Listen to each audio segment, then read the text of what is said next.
In the quiet of night, a lone airplane sits on the tarmac, a silent giant, under the dim glow of distant lights.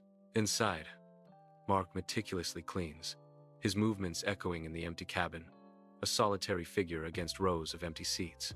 The hum of distant machinery underscores the stillness, a stark reminder of the world outside, yet disconnected. Boredom etches itself onto Mark's face, his eyes scanning for any distraction from the monotony of his task.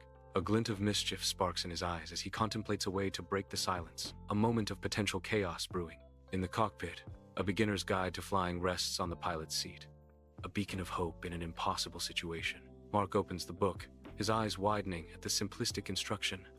To start the engine, press the red button. Hesitation battles with exhilaration as he presses the button. The roar of the engine fills the cockpit. A mix of fear and elation washes over him. Mark, emboldened by newfound confidence, flips to page 2, his fingers hovering over a bright blue button. To get the airplane moving, press the blue button, Mark declares, a hint of mischief in his eyes. The blue button is pressed. A low rumble vibrates through the cockpit as the plane starts to taxi. Faster and faster, the airplane accelerates down the runway, a blur of motion visible through the windshield. Excitement surges, yet a knot of fear tightens as the ground rushes beneath, the moment of truth rapidly approaching. Inside the cockpit, vibrations shake the control panel as the plane hurtles down the runway. Mark frantically flips through the tattered manual, his eyes widening as he lands on page 3. He stabs a finger at the highlighted text, a surge of adrenaline coursing through him. With a determined look, Mark presses the green button. The plane lurches, a moment of uncertainty. "I'm flying a plane!"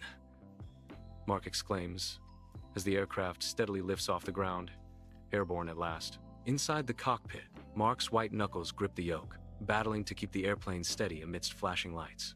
Sweat beads on his brow as panic sets in. He must find a way to land the plane. To learn how to land the airplane, please purchase Volume 2 at your nearest bookstore, Mark says, disbelief rising. "Volume 2, he exclaims, his voice a mix of frustration and desperation against the roar of the engines. Against the inky sky, the airplane spirals, its lights flashing like desperate signals in the vast darkness. Inside, Mark's hands dance frantically over the control panel, a desperate search for a lifeline in the mechanical maze. His face is a canvas of raw terror, a stark mask battling against a fierce, unwavering determination. Each button, each switch is a potential key to survival. Yet time slips away with every desperate grasp. Darkness descends, swallowing the scene whole, leaving only the echo of a desperate struggle against the inevitable.